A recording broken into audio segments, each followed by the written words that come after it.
I realized when I was back there I didn't have the clicker to move things forward. So just a couple of notes for our group activity. This will involve folks talking to one another, so I hope over the past hour and a half you've made friends with folks at your table. If you haven't, you can't move, so over the next 15 minutes I hope you do make friends with them. Just wanted to highlight a couple of things that were mentioned throughout the presentations tonight.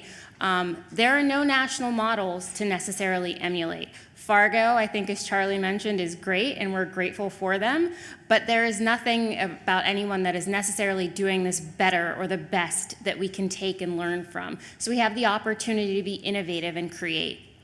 There are existing efforts that Mark mentioned that the Blood Science Foundation has done, and we're grateful for that work. But again, COVID has changed a number of things. So now we're at this space and this time where we need to collaborate, co-create, and coordinate our efforts.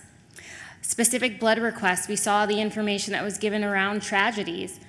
We can never predict the next tragedy, but what we don't want to happen is there to be a severe shortage of blood and folks can't get what they need.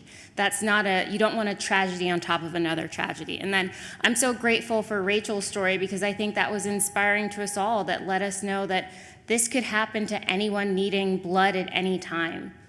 So how can we make sure that we're preparing ourselves to support our community, our family, our friends, and our neighbors? So the quick activity, again, will involve folks talking to one another. We have passed around some forms that you can take time to brainstorm with your table and fill out. You can also use the QR code with their smartphone camera and fill this out online. Either one is fine for us. The data is all going to the same place, but it does give you the opportunity to use the paper at your table to potentially jot down your ideas before you submit them to us.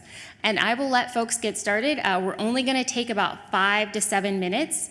So there will be talking. I want to hear voices. If not, I will call on folks to give opinions. I have wireless mics.